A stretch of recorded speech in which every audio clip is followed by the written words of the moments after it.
first chapter, that is adaptation in animals and classification of living organism respectively. So let us watch video carefully, read the textbooks from page number 4 to 9 and try to answer the given exercise. See you again. Bye. Mulls याबद्दल बघणार आहोत. या आधीच्या भागात आपण adaptation in प्लांट्सबद्दल detail माहिती आपण घेतलेली आहे. हे सेमी इंग्रजी वर्ग असल्यामुळे आणि विशेष म्हणजे सेमी इंग्रजी मराठी विद्यार्थ्यांसाठी आपण हे सगळं बनवलेलं आहे. तर ॲडॅप्टेशन इन ॲनिमल्समध्ये जसं तुमच्या पुस्तकात टेक्स्टबुकमध्ये दिलेलं आहे त्यानुसार आपण स्टेप बाय स्टेप आपण पुढे जाऊया. आपल्या सभोवताली विविध प्रकारचे प्राणी आपल्याला आढळून येतात आणि त्या प्राण्यांमध्ये सुद्धा फार मोठं वैविध्य, फार मोठी डायव्हर्सिटी आपल्याला बघायला मिळते. त्यांच्या राहणीमानातनं, त्यांच्या खाण्यापिण्याच्या सवयीतून किंवा त्यांचं बॉडी स्ट्रक्चर कशा पद्धतीने बनलेलं आहे, त्यांना पंख आहेत की त्यांना शेपूट आहे की त्यांना व्हर्टिब्रल कॉलम आहे किंवा नाही, अशा विविध पद्धतीने वेगवेगळ्या शरीर रचनेनुसार आपण त्यांचं वर्गीकरण करू शकतो किंवा डिस्टिंक्टली ठळकपणे त्यांच्यातलं असलेलं फरक आपल्याला बघता येईल. एक बेसिकली टेरेस्ट्रियल आणि ॲक्वॅटिक ॲनिमल्समधलं काही फरक आपल्या लक्षात येतो काय? टेरेस्ट्रियल ॲनिमल्स आणि ॲक्वॅटिक ॲनिमल्स यांच्या शरीर रचनेमध्ये जो बदल असतो त्या बदलांबद्दल आपण बघूया. टेरेस्ट्रियल ॲनिमल्स आणि ॲक्वॅटिक ॲनिमल्समधील जे कॉमन एक्झाम्पल्स आहेत त्या कॉमन एक्झाम्पल्सपैकी आपण फ्रॉग जे सगळ्यांनी बघितलेलं आहे किंवा बदक ज्याला आपण डक म्हणतो हे सुद्धा आपण बघितलेलं आहे. गार्डन लिझार्ड्स किंवा वॉल लिझार्ड्स आपल्या घरी असतात, पाल वगैरे आपण ज्यांना म्हणतो आहे, आणि फिश. त्यामुळे यांचा अभ्यास करताना हे सगळी चित्र आपल्या डोळ्यासमोर येऊ शकतात. फिशच्या बाबतीत जर सांगायचं असेल तर फिशवर स्केल्स असतात, ते तुम्हाला दिसत आहे, आणि त्यांना फिन्स असतात. फिन्स आणि स्केल्स यांचं कॉम्बिनेशन आणि सोबतच त्यांचं जो शरीर रचना जी असते ती tapering at both the ends, म्हणजे दोन्ही टोक त्यांचे निमुळते झालेले असतात. त्यामुळे जे पाण्याचं रेझिस्टन्स असते ते रेझिस्टन्स त्यांना सहन करता येते आणि म्हणून त्यांचं शरीर जे आहे पाण्यासाठी योग्य झालेलं आहे, पाण्यात पोहण्यासाठी योग्य आहे. फिश जे ब्रिदिंग करतात ते गिल्सच्या मदतीने करतात, त्यांना नोज नसतो. तर सगळ्या टेरेस्ट्रियल ॲनिमल्समध्ये गिल्स हा प्रकार नसून त्यांना श्वास घेण्यासाठी for respiration purpose there is nose. यांच्या आयलिड्स जे असतात ते ट्रान्सपरंट असतात. आयलिड्स ट्रान्सपरंट असतात. जनरली सगळे टेरेस्ट्रियल ॲनिमल्स यांच्या आयलिड्स ट्रान्सपरंट तर मुळीच नसतात, पण हे पाण्यामध्ये असल्यामुळे त्यांना ते पाण्यातलंही दिसायला पाहिजे म्हणून त्यांच्या आयलिड्स जे असतात ते ट्रान्सपरंट असतात. आणि दुसरं म्हणजे यांच्या शरीराच्या आतमध्ये जी स्पेस असते त्यामध्ये बरीचशी हवा भरलेली असते, ज्या कारणांमुळे त्यांना पाण्यामध्ये पोहायला किंवा पाण्यामध्ये तरंगायला, फ्लोट व्हायला सहजपणे शक्य होत असते. इतर एक्झाम्पल्समध्ये आपण फ्रॉग आणि डकच्या बाबतीत जर विचार केला तर हे टेरेस्ट्रियल ॲनिमल्स आहे आणि यांचीसुद्धा शरीररचना वेगवेगळ्या पद्धतीने झालेली आहे. डक हे जे सर्वसामान्य किंवा आपण बेडूक यांच्या पायांची आपण बोटं किंवा नखं बघितली तरी आपसात अतिशय पातळ अशा कातडींनी जोडलेली असतात, त्यांना आपण वेब फिट म्हणतो. ह्या कातलं जे अंगठे असतात किंवा बोटं असतात याचा उपयोग ते एखाद्या वल्ह्याप्रमाणे, ओर म्हणतो आपण त्याला, त्या वल्ह्याप्रमाणे करतात आणि त्यांना पाण्यामध्ये इझिली पोहता येते. हे शक्य झालेलं आहे त्यांच्या विशिष्ट प्रकारच्या ॲडॅप्टेशनमुळे. सोबतच त्यांची जी स्किन असते ती स्किन ऑइली असते, त्यांना जे पंख असतात ते वॅक्सी असतात आणि त्यामुळे पाणी त्यांच्या पंखांना चिकटत नाही. दुसरं, जर आपण बेडकांच्या बाबतीत जर विचार केला तर बेडकाची मागील पाय जे असतात ते लांब असतात तर समोरील पाय छोटे असतात, ज्यामुळे त्यांना उड्या मारायला सहज होत असते. बेडकाचा रंग जो असतो तो विशिष्ट प्रकारचा रंग असल्यामुळे त्याला स्वतःला इतर त्यांच्या प्रेडेटर्स किंवा भक्षकांपासून स्वतःचं संरक्षण करण्यास मदत मिळत असते. अशा प्रकारचे विविध प्रकारचे ॲडॅप्टेशन्स प्राण्यांमध्ये आणि वनस्पतींमध्ये प्राण्यांमधील आपण म्हणू शकतो की टेरेस्ट्रियल आणि ॲक्वॅटिक याच्यातला आपल्याला फरक सांगता येईल. हे झालं आपल्या डक आणि बदकांच्या, ज्याला बदक म्हणतो आपण, किंवा फ्रॉग यांच्या बाबतीत. पुढचं जे ॲडॉप्टेशन आहे त्यातील जो दुसरा पार्ट यातला तो म्हणजे ॲडॉप्टेशन in forest and grassland animals, म्हणजे जंगलात किंवा गवताळ प्रदेशामध्ये राहणाऱ्या प्राण्यांच्या बाबतीत आपण आता बघूया. खरं पाहता जंगलामध्ये राहणारे प्राणी आणि त्यांचं खाण्यापिण्याच्या सवयी यानुसार त्यांनी ॲडॉप्टेशन्स स्वतःमध्ये आणून घेतलेले आहे. आपल्याला चित्रामध्ये दिसतंय वाघ, लॉयन. आणि लॉयनच्या बाबतीत सांगायचं असेल तर ते कॉर्निओरस ॲनिमल आहे. कार्निओरस मीन्स आपण म्हणू शकतो मांसभक्षी. त्यामध्ये वाईल्ड डॉग, जंगली कुत्रे, कोल्हे, वाघ, सिंह अशा प्रकारचे प्राणी ज्यांची जी लेग्स असतात, पाय असतात, ते दणकट असतात, मजबूत असतात, जेणेकरून ते फास्ट धावून आपलं त्यांचं जे भक्ष्य आहे ते पकडू शकतात. त्यांची नखं जी असतात किंवा दात जे असतात ते सुळे असतात आणि ते शिकार करतात. त्या शिकारीला चिरून फाडून खाण्यासाठी नखं, अंकुचिदार अशी नखं असतात. त्यांची पायाचा जो तळवा असतो त्या तळव्यांना पॅडेड म्हणजे कुशन असते. कुशन म्हणजे आपण म्हणू शकतो गादीदार असा तळवा असतो आणि त्यामुळे त्यांना अगदी सहजपणे आवाज न करता, चाहूल न लागता चालून आपलं भक्ष्य पकडणं शक्य होत असते. त्यांची डोळे जी असतात, विशेष म्हणजे मांसाहारी जे प्राणी असतात त्यांची डोळे जी असतात ती त्यांचं जे डोकं असते त्या डोक्याच्या कपाळाच्या समोर असते आणि त्यामुळे त्यांना त्यांचं भक्ष्य दूर अंतरावर जरी असलं तरीसुद्धा ते दिसून पडत असते. तेच अगदी जर आपण हर्बिवोरस ॲनिमल्सच्या बाबतीत जर विचार केला तर हर्बिवोरस ॲनिमल्समध्ये डोळे जे असतात ते कपाळाच्या दोन्ही साईडला असतात आणि त्यामुळे त्यांना वाईड अँगल मिळतो. म्हणजे त्यांचं जे त्यांना भक्ष्य करणारं एखादं जर दुसरं भक्षक असेल तर तो त्यांच्या नजरेस लवकर पडतो आणि अशा पद्धतीने हरणासारखे प्राणी स्वतःचा बचाव करू शकतात, स्वतःला वाचवू शकतात. सोबतच यांच्यामध्ये यांची पाय मजबूत असल्यामुळे, लांब असल्यामुळे हे स्वतःचं रक्षण करू शकतात धावून पळून. त्यानंतर यांची जी कानं असतात ती मूव्हिंग म्हणजे हलू शकतात आणि लांब असतात, मोठी असतात. त्यामुळे दूरवरचा आवाज किंवा चाहूल त्यांना लवकर मिळते, लागते आणि त्यामुळे ते स्वतःचं संरक्षण करू शकतात. यांची दातंसुद्धा मजबूत असतात. तर ही सगळी ॲडॉप्टेशन्स यांच्यामध्ये आलेली आहे आणि त्या ॲडॉप्टेशन्समुळे जे आहे हे सगळे प्राणी स्वतःला या निसर्गात टिकवून ठेवत आहे. आता पुढचं आपण बघूया adaptations in desert animals.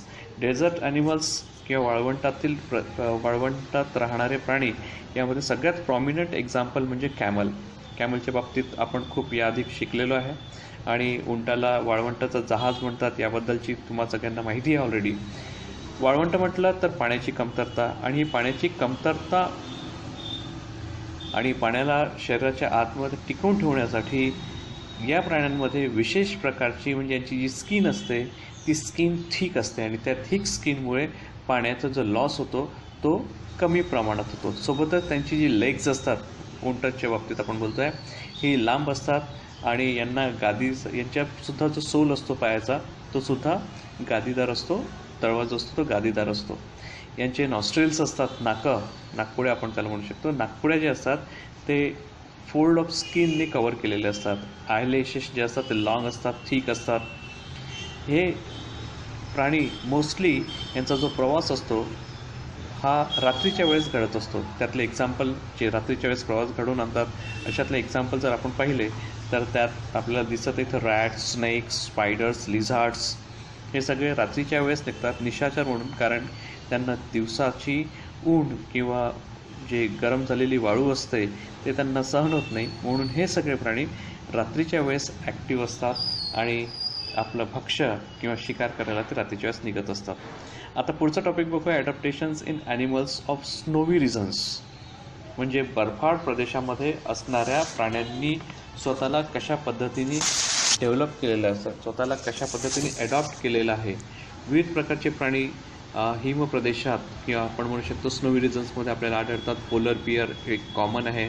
Silver fox हे सुद्धा आपण नॅशनल जॉग्राफिक किंवा डिस्कवरीसारख्या चॅनलवर कित्येक वेळा बघितलेलं आहे. Mountain goat, Siberian husky dog, snow leopards या सगळ्या प्राण्यांच्या बाबतीत सांगायचं राहिलं तर यांनी स्वतःला हिम प्रदेशात म्हणजे पांढऱ्या बर्फाळ प्रदेशामध्ये लपवण्यासाठी स्वतःची कातडी आणि त्यावर असलेलं फर यामध्ये विशेष प्रकारचे बदल घडून आणलेले आहे. विशेष प्रकारचे ॲडॉप्टेशन त्यांनी प्राप्त करून घेतले आहे आणि त्यामुळे ते स्वतःचं संरक्षण करू शकतात आणि सोबतच त्यांना पाहिजे असलेलं भक्ष्य त्याला ते इझिली कॅच करू शकतात, पकडू शकतात. तर हे झालं ॲडॉप्टेशन्स इन स्नोवी रिजन्स. त्यानंतर adaptations in adaptations in aerial animals. Aerial animals म्हणजे जे पशुपक्षी हवेत उडणारे आहेत, किंवा आपण म्हणू शकतो की जे झाडावर वगैरे राहतात, यांनीसुद्धा आपल्यामध्ये काही बदल घडून आणलेले आहे का. एखादं विमान आकाशात जर उडत असेल तर नक्कीच ते हलकं असलं पाहिजे. ते जर जड असेल तर हवेमध्ये ते तितक्या वेळ राहू शकणार नाही, किंवा त्याला हवेमध्ये उडण्यासाठी बरीच शक्ती नष्ट करावी लागेल. पक्ष्यांच्या बाबतीत अगदी असंच आहे. पक्ष्यांचे जे बोन्स असतात ते हॉलो असतात. त्यांच्या शरीरावर जे फीदर्स असतात, यामुळे त्यांचं शरीर हलकं होते आणि ते पक्षी आकाशात उडण्यास सक्षम असतात. सोबतच यांचे जे 4 लेग्स असतात, 4 लेग्स म्हणजे समोरील पाय, यांचं रूपांतरण म्हणजेच ॲडॉप्टेशन बघा कशा पद्धतीने घडून आलेलं आहे. यांचं रूपांतरण पंखामध्ये झालेलं आहे आणि त्यामुळे ते उडण्यास सक्षम आहे. त्यांचं शरीर हे tapering at both the ends म्हणजे दोन्ही साईडला जे असते ते निवृत्त होत गेलेलं असते. त्यामुळे हवेचं रेजिस्टन्स नक्कीच ते मिनिमाइज करतात, कमी करतात. तसंच कीटकांच्या बाबतीत बरेचसे कीटकसुद्धा आपल्याला उडताना वगैरे दिसतात. यांचंसुद्धा शरीर जवळपास अशाच पद्धतीने tapering at both the ends अशा पद्धतीचं असते. त्यांनासुद्धा 2 पेअर्स ऑफ विंग्स आणि जवळपास 6 ते 8 त्यांना पाय असतात आणि त्यामुळे त्यांना उडणं शक्य होत असते. एक आपण मॅमल, बॅट हे मॅमल प्रजातीमध्ये किंवा त्याचं क्लासिफिकेशन आपण करत असताना हे सुद्धा पॅटेजियम, जे त्याच्या 4 लेग्स आणि हाइंड लेग्स म्हणजे मागील पाय आणि समोरील पाय यांच्या दरम्यान जी स्किन असते त्याला आपण पॅटेजियम म्हणतो. या स्किनमुळे त्या बॅटला किंवा बटवाघळ्याला उडणं शक्य होत असते. अशा प्रकारचे विविध प्राणी स्वतःमध्ये आपले बदल घडून आणलेले आहे, ॲडॉप्टेशन्स आणलेले आहे आणि त्या ॲडॉप्टेशन्समुळे त्यांना आपलं जीवन सहजपणे व्यतीत करणं शक्य झालेलं आहे. पुढचा टॉपिक जो आहे तो आहे आपला ॲडॉप्टेशन्स इन रेप्टाईल्स. आपल्याला चित्रात दिसत आहे काही रेप्टाईल्स, त्यामध्ये टर्टल, स्नेक हे, किंवा लिझार्ड, वॉल लिझार्ड, किंवा आपल्या घरी हाऊस लिझार्ड आपण त्याला म्हणू शकतो, होम लिझार्ड. यांचं शरीर एका विशिष्ट पद्धतीने बनलेलं असते. आपण बघतो एखादी साप जो असेल तो सरपटताना त्याला पाय नसतात, पण तरीसुद्धा तो शरीरावर आपल्या मस्क्युलर मुवमेंटनी पुढे पुढे सरकत जातो. एखादा अर्थवर्म त्यालासुद्धा पाय नसतात, पण मस्क्युलर मुवमेंटमुळे तो पुढे पुढे घसरत जातो, सरकत जातो. हे जे बदल आलेले आहे, हे बदल घडून येण्यासाठी या प्राण्यांना कित्येक वर्ष स्ट्रगल करावी लागली आणि नंतरच या प्राण्यांमध्ये हे सगळे बदल घडून आलेले दिसतात. तर हाऊस लिझार्ड्स किंवा मॉनिटर्स आपण हे बघितलेलं आहे. ते मॉनिटर्स वगैरे यांचे पंजे जे असतात ते, त्यांची नखं जी असतात ती टोकदार असतात आणि त्यामुळे ते सहजपणे हुक करत किंवा त्याला आधार घेत भिंतीवर वगैरे चालू शकतात, पडू शकतात. पालीच्या बाबतीत आपण हे बघितलेलं आहे. आपण क्लोजली ऑब्झर्वेशन केलं, एखाद्या पाल चित्र आपण जसं इथं मी आता झूम करून दाखवतो आहे, यामध्ये यांची जी नखं असतात ती अंकुशीदार असतात आणि ती भिंतीला जे असतं ते चिकटून बसतात आणि अशा पद्धतीने ते आपलं मुवमेंट करत असतात. तर हे झालं adaptations in reptiles. That's very easy. Then we go for adaptations for food in animals. म्हणजे अन्नाच्या गरजेनुसार प्राण्यांनी आपापल्यामध्ये काही बदल घडून आणलेले आहे. पक्ष्यांच्या बाबतीत सांगायचं असेल तर ज्या पक्ष्यांना बारीक किडे वगैरे खायचे असतात त्यांचे चोच लांब असतात. ज्या पक्ष्यांचे एखादं फळ कुरतडून खायचं असेल त्यांचा चोच जाड असते. तर हे सगळे बदल त्यांनी घडवून आणलेले आहे आणि या त्यांच्या अन्नग्रहणाच्या पद्धतीमुळे त्यांच्यामध्ये जे आलेले बदल आहे ते बदल आपल्याला क्लिअरली दिसतात. आपल्या घरी डास असतात, मच्छर आपण ज्यांना म्हणतो, मॉस्किटोज. त्या मॉस्किटोज आपलं रक्त शोषण करतात. त्यावेळेस त्यांना एक ट्यूबलाईक स्ट्रक्चर असते आणि त्या ट्यूबलाईक स्ट्रक्चर ते आपल्या शरीरामध्ये किंवा इतर प्राण्यांच्या शरीरामध्ये किंवा इवन ग्रीन प्लांट्सवर ते त्याला पेनिट्रेट करतात आणि त्यातून ब्लड जे आहे ते सकआउट करतात किंवा एनी सॅप किंवा रस जे असते ते सकआउट करतात आणि त्यामुळे त्यांची ती जीवनपद्धती आहे. इन केस ऑफ फुलपाखरू, ज्याला आपण प्रोबोसिस म्हणतो, त्या प्रोबोसिसच्या मदतीने फुलपाखरू जे आहे ते आपलं रसग्रहण किंवा फुलातलं नेक्टर किंवा मध जे आहे ते ग्रहण करतात. तर हे विशिष्ट प्रकारचे ऑर्गन्स त्यांना प्राप्त झालेले आहे. सापांच्या बाबतीत सांगायचं असेल तर सापांचे जबडे जे असतात ते एकमेकांपासून दूर सरकू शकतात आणि त्यामुळे त्याच्या तोंडाच्या आकारापेक्षा मोठं असलेलं भक्ष्यसुद्धा ते इझिली आपल्या तोंडाच्या आत घेऊ शकतात, शरीराच्या आत घेऊ शकतात. तर असे हे जे बदल आले आहे, हे एडॉप्टेशन जे आहे, हे एडॉप्टेशन्स त्यांच्या खाण्यापिण्याच्या सवयीमुळे या प्राण्यांमध्ये आलेले आहेत. पुढचं टॉपिक आहे आपला adaptations for blending with the surroundings. म्हणजे स्वतःचं संरक्षण होण्यासाठी त्याला आपण केमोफ्लेजिंग या शब्दाचा उपयोग करू शकतो. या केमोफ्लेजिंग करणं आवश्यक असते. म्हणजे सराउंडिंगमध्ये जे काही होत आहे त्यानुसार स्वतःच्या शरीरामध्ये बदल घडून आणायचं. जसं बटरफ्लाईज इझिली आयडेंटिफाय होत नाही किंवा लिझार्ड्स, ग्रासहोपर्स हिरव्या रंगाचे असल्यामुळे, हिरव्या गवतामुळे आपल्याला दिसत नाही. तर दॅट इज केमोफ्लेजिंग. आणि या केमोफ्लेजिंगमुळे ते आपल्या शत्रूपासून स्वतःचा बचाव करत असतात. त्याच पद्धतीने काही एक्झाम्पल्स जे आपल्या नेहमीच्या ओळखीचे आहेत ते एक्झाम्पल्स, एक पोपटाचं एक्झाम्पल आपल्याला घेता येईल. एखादा पोपट पेरूच्या झाडांवर बसून पेरू खात असल्यास तो पोपट आपल्याला सहजासहजी लक्षात येत नाही, कारण त्यांनी स्वतःचे जे फीदर्स आहे त्याचा रंग अशा पद्धतीने ॲडॉप्टेशन्स त्यांनी प्राप्त करून घेतले आहे की त्याच्या हिरव्या रंगामुळे त्या आपल्याला किंवा इवन त्याचं जे दुसरं भक्षक असेल त्या भक्षकाला ते दिसत नाही आणि त्यामुळे ते इझिली सर्वाईव्ह करू शकते. सो वेगवेगळ्या जॉग्राफिकल कंडिशन्सनुसार किंवा हॅबिटॅटनुसार जे काही स्पेसिफिक बदल या प्राण्यांनी आपल्यामध्ये घडून आणले आहे हे सगळेच ॲडॉप्टेशन्स आहे. ॲडॉप्टेशन ही एक काही अचानक झालेली प्रोसेस नसून एक ग्रॅज्युअल आणि कंटिन्युअस म्हणजे हळूवारपणे संथपणे होणारी, सतत होणारी प्रक्रिया आहे. आणि एकदा हे जे बदल घडून आले तर त्यामध्ये सहजासहजी बदल होत नाही आणि बदल होण्यासाठी कित्येक वर्ष लागत असतात. आपण ज्या अवस्थेमध्ये आज आहोत या अवस्थेमध्ये येण्यासाठी आपल्याला हजारो वर्ष लागले. जे पशुपक्षी प्राणी आपल्याला आज दिसत आहेत, ज्या अवस्थेमध्ये दिसत आहेत, ज्या पद्धतीने ते जीवनयापन करीत आहेत, हे सगळे बदल त्यांच्यामध्ये घडून येण्यासाठी हजारो वर्षाची गरज पडलेली आहे. So it's a duty. म्हणून आपल्या सगळ्यांचं हे कर्तव्य आहे की आपल्यासमोर जे जे उपस्थित आहे, जे जे आज आपल्याला दिसत आहे, आपल्याला जे जे प्राप्त झालेलं आहे त्याचं आपण संरक्षण करणे अत्यंत गरजेचं आहे. उरलेल्या भागाचा आपण अभ्यास पुढच्या भागात करूया. तोपर्यंत गुड बाय. तुम्हाला माझं चॅनल आवडलं असेल तर न विसरता सबस्क्राईब करा. So this is third part. आपण या तिसऱ्या भागात अभ्यासणार आहोत आता डार्विन्स थिअरी ऑफ इव्हॉल्युशन. त्याला आपण मराठीत उत्क्रांतीचा सिद्धांत असं सुद्धा म्हणतो. आणि या बाबतीत जे नाव तुम्ही ऐकलेलं असेल ते नाव म्हणजे आहे चार्ल्स डार्विन, जे एक प्रसिद्ध असे जीवशास्त्रज्ञ होऊन गेलेले आहेत. आणि या चार्ल्स डार्विन यांनी कित्येक झाडांवर आणि वनस्पतींवर वेगवेगळ्या प्रकारचे प्रयोग करून सगळ्या जगासमोर काही आपले विचार मांडलेले आहे. आणि हे विचार अगदी सगळ्यांना समजण्यास आणि सगळ्यांनी स्वीकार करण्यास योग्य असेच होते.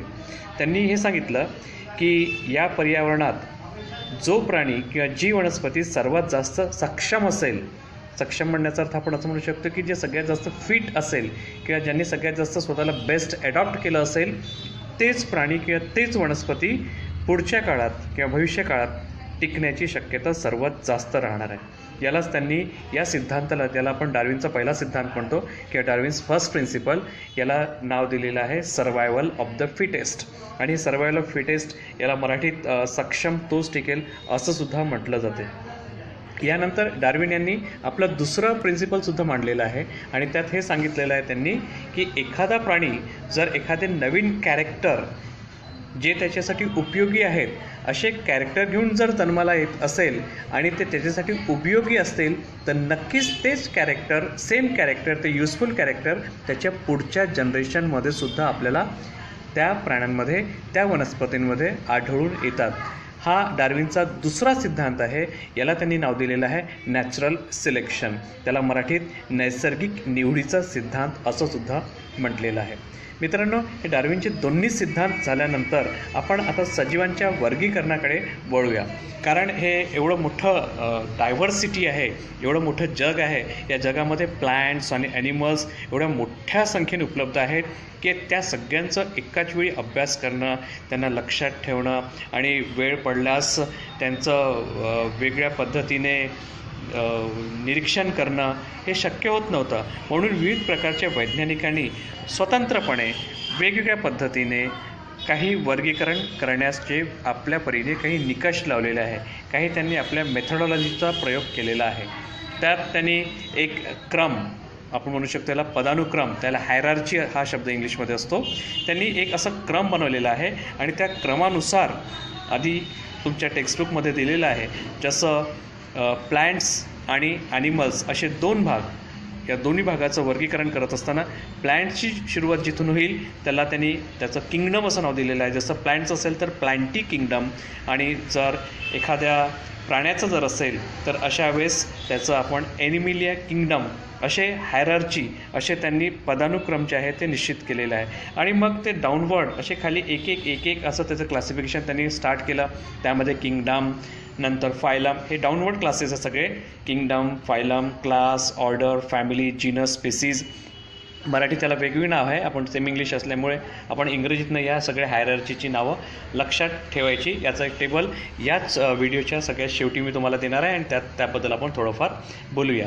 ही जी पद्धत आहे जी बेसिकली प्राणी, वनस्पती यांच्या सिमिलरिटीज आणि डिफरन्सेस यावर आधारित आहे आणि त्यानुसार मग त्यांचं ते क्लासिफिकेशन करण्यात आलेलं आहे. यालाच आपण हायरार्ची ऑफ क्लासिफिकेशन असं म्हणत असतो.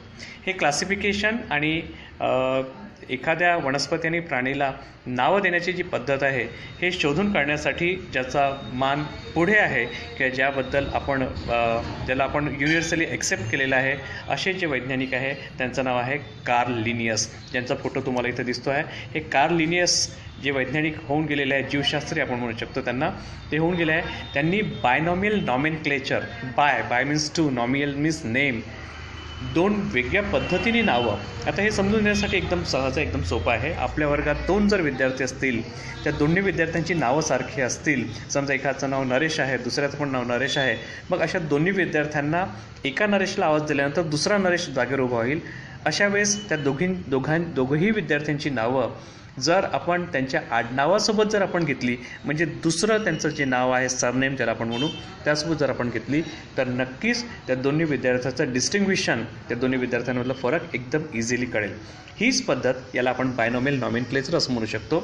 याच पद्धतीचा वापर करून कार्ल लिनियस यांनी वनस्पती आणि प्राणी यांच्या वेगवेगळे नावं देण्यासाठी या पद्धतीचा त्यांनी वापर केलेला आहे. यामध्ये जे पहिलं नाव असतं, यामध्ये 2 भाग असतात. It consist of 2 parts. जो पहिला पार्ट असतो त्याला जीनस असं म्हणतात, तर सेकंड जो पार्ट असतो त्याला स्पीसीज असं म्हणतात. हे सगळे स्पीसीज आणि जीनस यावरून सगळे ॲनिमल्सची जी नावं आहे ती नावं ॲक्सेप्ट केलेली असतात. आणि आजतोवर जोपर्यंत जी काही नावं आयडेंटिफाईड झालेली आहेत, या सगळ्या आयडेंटिफाईड नावाची आणि जी गाईडलाईन आहे ती इंटरनॅशनल कोड ऑफ नॉमेनक्लेचर यांनी डिसाईड केलेली आहे आणि त्यांच्यानुसारच सगळे प्राण्यांची, ॲनिमल्सची, वनस्पतींची नावं जी आहेत ती युनिव्हर्सली ॲक्सेप्ट करण्यात आलेली आहेत. प्राण्यांमध्ये असणाऱ्या समानता आणि प्राण्यांमध्ये असणारे फरक, ते कुठं राहतात, त्यांचा रंग कोणता आहे, त्यांच्या सवयी कशा आहेत, या सगळ्यांचं भान ठेवून, या सगळ्या गोष्टी लक्षात ठेवून सगळ्या प्राण्यांचं जे आहे ते वेगळ्या पद्धतीने बायनॉमियल नॉमेनक्लेचर करण्यात आलेलं आहे. सर्व मांजरे जरी एकाच प्रजातीत असतील, पण तरीसुद्धा त्यांच्या राहणीमानानुसार, त्यांच्या रंगानुसार, त्यांच्या सवयीनुसार त्यांची नावं वेगळी ठेवण्यात आली. कदाचित होऊ शकेल की त्यांच्या जीनस एक राहील, पण स्पेसीज जे नाव आहे ते वेगवेगळे राहील. अशातलेच काही प्राणी आणि वनस्पती ज्यांचा आपण अभ्यास नियमितपणे करत आलो आहे, काही गोष्टी आपल्याला माहिती असतात.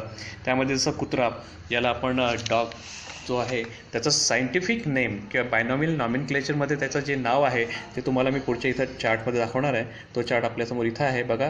डॉग जे नाव आहे त्याचं आहे कॅनिस ल्युपस फॅमिलियारिस. हे त्याचा सायंटिफिक नेम आहे किंवा आपण म्हणू शकतो त्याचं बायनॉमियल नॉमेनक्लेचरमधील हे नाव आहे. तर काऊ, तिचं नाव आहे बॉस टॉरस. हिबिस्कस, जास्वंदाचं फूल, याचं नाव आहे हिबिस्कस रोजा सायनेन्सिस. ज्वार, सॉर्गम बायकलर, सॉर्गम आपण वल्गेअर अशा विविध प्रकारच्या प्रजाती ज्या आहेत त्या आढळून येतात. त्यातील पहिलं जे नाव आहे, या पहिल्या नावाला आपण जीनस म्हणून ओळखतो, तर दुसऱ्या नावाला आपण स्पीसीज म्हणून ओळखत असतो. त्याच पद्धतीने आणखीन एक गोष्ट म्हणजे मागे मी तुम्हाला म्हटलं होतं की टेबल जो आपल्याला दिलेला आहे क्लासिफिकेशनचा आणि त्यामध्ये हायरार्ची असते, त्या हायरार्चीमध्ये आपल्याला इथे एक एक्झाम्पल दिलेलं आहे. ट्रीजमध्ये किंवा प्लांट्समध्ये मँगो आणि प्राण्यांमध्ये ह्युमन म्हणजे आपण स्वतः. तर याचं आपण आंब्याबद्दल विचार करूया. तर आंब्याचं किंगडम नक्कीच प्लॅन्टी आहे, कारण ते वृक्ष आहे, झाड आहे. त्याचं फायलम अँथोफायला, क्लास डायकोटालिडिनी, तर ऑर्डर सपायनडेलिस, फॅमिली त्याची आहे एनाकार्डियसी, जीनस आहे मँजिफेरा आणि स्पेसिस इटसेल्फ इंडिका. तर माणसाच्या बाबतीत जर आपण पाहिलं ते सुद्धा आपण वाचून काढूया. त्याचं माणसाचं आहे ह्युमन बिंगचं आहे किंगडम ॲनिमेलिया, फायलम आहे कॉर्डेटा आणि क्लास येतो त्याचा मॅमेलिया, ऑर्डर प्रायमेट्स, फॅमिली होमिनिडी आणि जीनस होमो, तर स्पीसीस सपाइन्स.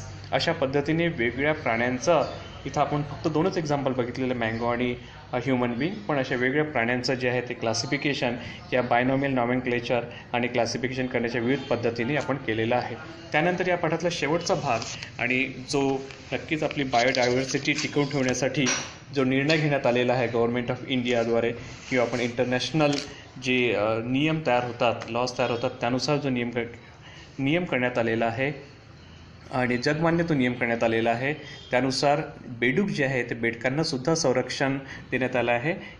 त्यामुळे जी बायोडायव्हर्सिटी आहे, आपण जी जैविक विविधता म्हणू शकतो, ही जैविक बहुविविधता टिकवून ठेवण्यासाठी हा निर्णय घेण्यात आलेला आहे. आणि त्यासाठी सगळ्यांना या गोष्टीचं ज्ञान व्हावं आणि लोकांमध्ये ही भावना निर्माण व्हावी म्हणून 29 एप्रिल, जसं तुम्हाला दिसत आहे 29 एप्रिल हे वर्ल्ड फ्रॉग प्रोटेक्शन डे म्हणून सेलिब्रेट केले जाते. या दिवशी विविध माध्यमातून बेडकांना वाचवण्याची मोहीम चालवली जातात आणि त्यांचं महत्त्व आणि या एकंदरीत इकोसिस्टीममध्ये बेडकांमुळे कसे फायदे होतात आणि ते नसल्यामुळे कोणते नुकसान होण्याची शक्यता आहे, हे सगळं जाणून घेण्याचा प्रयत्न केला जातो. अशा पद्धतीने हा आपला तिसरा पाठ या पहिल्या पाठाचा संपलेला आहे. माझं चॅनल तुम्हाला आवडलं असेल तर नक्कीच सबस्क्राईब करा. Thank you so much.